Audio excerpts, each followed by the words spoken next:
What's happening? What's happening? What's happening? Shout out to those beginner investors and traders out there. Y'all already know what it is. Y'all done pulled up to the block market. This is Hood Money Investing, and y'all tuned in, speaking with your boy, Cool Ray Valentine. I want to show y'all something that I happened to catch on Meet Kevin. Shout out to Meet Kevin. It was an interview on CNN with Vladimir Tanev, the CEO of Robinhood, and he was asked questions about why was the GME GameStop stock halted, and why were we unable to buy shares on the exchange? And if you ask me, in my opinion, after watching this interview, he didn't answer any question that, any of us have, in my opinion. He kind of danced around the question. It more so sounded like it was something that was set up and staged and planned out before he even got on camera, but it was a well articulated statement that sounded like he basically made up with his lawyer, so you tell me, because I was upset myself, especially when we had that juicy dip all the way down to 190, I think 197. I wanted to get in so bad, man, at that price, but we definitely wasn't able to. So it was just infuriating. It was about 3 or 4 platforms that halted trading for several stocks, and Robinhood stopped us from trading 13 stocks. And it was just odd because of the excuses he's making. If you ask me, they're excuses, but because the stocks that they happen to halt the trading on is the stock, or those were the stocks that these genius investors and analysts happen to find. These genius, intermediate, professional, and beginner investors on these, working diligently, they happen to find these companies that were being shorted, and those are the companies that were halted. Those are the ones that we weren't able to buy shares of. So, I want you guys to listen to this little interview, a little piece that I have for you. Once again, shout out to me, Kevin. I caught this on his live, and I decided to record it. And I wanted you guys and you ladies out there, you beginner investors and traders all around the world to see this. So, and then tell me what you think. Please leave a comment. Let me know. Once again, if you have any tricks, tips, strategies out there for beginner investors and traders, please leave them down in the comment box. And for all those GME, them GameStop shareholders, please hold tight. We're holding tight, and we're going to keep on holding as long as we can. Okay, this is Cool Ray Valentine. This is Hood Money Investing, and this is the block market. What do you tell the Robinhood investor who says, look at the screen, I'm losing money. You are not allowing me to buy this. And by the way, I'm going to have to sell it for less money because of what you did? Well, to be clear, we're not allowing people to buy it, but they can sell positions that they have. And, I feel a little bit, I know how Clorox and Lysol felt in the pandemic when they were running out of hand sanitizer and supplies. We just haven't seen this level of concentrated interest market-wide in a small number of names before. So we understand our customers are upset. We're doing what we can to re-enable buying in these names. And we stand with our customers. We stand for the everyday investor. And we do believe that you should be able to buy and sell the stocks that you want to, subject to all requirements. And that's what that's what we're working day in and day out to make possible.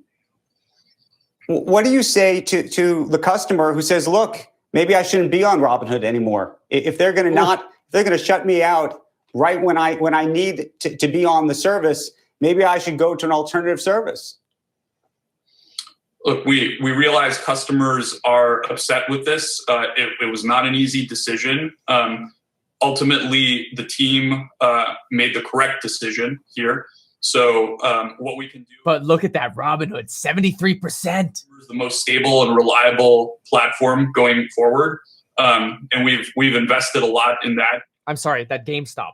Progress and taking all the steps we can to make sure customers can buy the securities that they want to buy without restrictions in the future.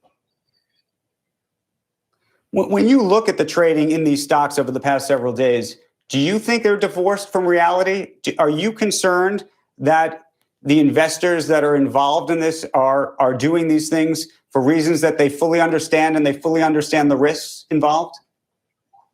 Look, I'm obviously a big believer in more education. I want to make sure that we give customers all the tools and educational resources that we could possibly give them. This is really about access.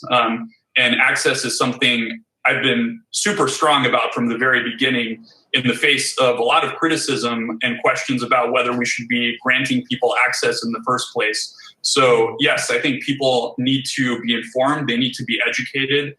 We do want to give them the ability to do that. But I also believe that access is a very powerful thing. The more individual investors have access to the markets, the better off we will be. And we're going to work tirelessly day in and day out to make sure customers have that access. It's in the name. It's everything we stand for. Vlad, can you walk us? Let me bring Melissa in. Yeah, Andrew, thank you. And Vlad, thanks for being on CNBC. Can you walk us through the moment in which you realized that you needed to do this in order to have the capital? I mean, you drew on credit lines. We've confirmed that, and you can confirm that to us directly. Please explain. At what point did you say, the options volume is just crazy, the stock volume is crazy, and we need to do this? It sounds like something you should have been able to figure out prior to today. Well, it's interesting because I don't remember a time in the past where social media and the financial system have intersected in such a direct way. So things can go viral on social media, and that can lead to virality in the financial markets. Like I mentioned before, Robinhood's been #1 on the App Store for the last several days, and we've never been #1 on the App Store before. So I don't think anyone could have anticipated that this would happen. And in terms of the credit lines, you mentioned that was really a proactive measure. As I mentioned earlier in the conversation, the deposit requirements that we have at the various clearinghouses govern how much we can allow customers to buy some of these stocks. So obviously, in line with our mission and what we want to do, we want to put ourselves in a position to allow our customers to be as unrestricted as possible in accordance with the requirements and the regulations. So we pulled those credit lines so that we could maximize within reason the funds we have to deposit at the clearinghouses. Final question, and we only really have 30 seconds at this point, and we will continue this conversation on Squawk Box tomorrow. But the question I would ask you is, you said you're going to start allowing buying tomorrow. What happens if it triggers whatever system triggered today where you had to stop it? Are you anticipating that? Are you doing anything ahead of that prospect? Right. Yeah, we're doing a lot of things. We want to obviously allow buying safely for the firm and for the customers. And the teams have been working very, very hard. They were already working very hard dealing with the unprecedented, volumes and the equity volumes and the unique situation we've been in. So we want to do that safely. We want to be clear in the communications. And I own that, we should have been out there a little bit sooner. The team's been working very hard. And people are doing what they can for our customers. And I'm very proud of the work that the team is doing and has done. Vlad, we appreciate you joining us. We will continue this conversation and we will air more of it tomorrow morning on Squawk Box. But again, we thank you. I appreciate you having me. Thank you again. Of course. They out there panicking right now. I can feel it. They out there. They're panicking. Look at them. Now, you're not naive enough to think we're living in a democracy, are you, buddy? It's the free market. And you're part of it. Something just came across my desk, John. It is perhaps the best thing I've seen in the last 6 months. If you have 60 seconds, I'd like to share the idea with you. You got a minute?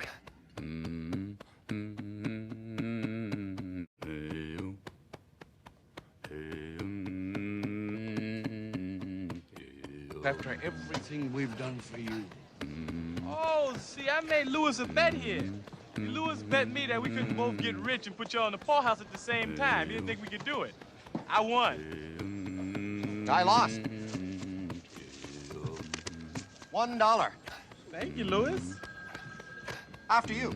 Certainly.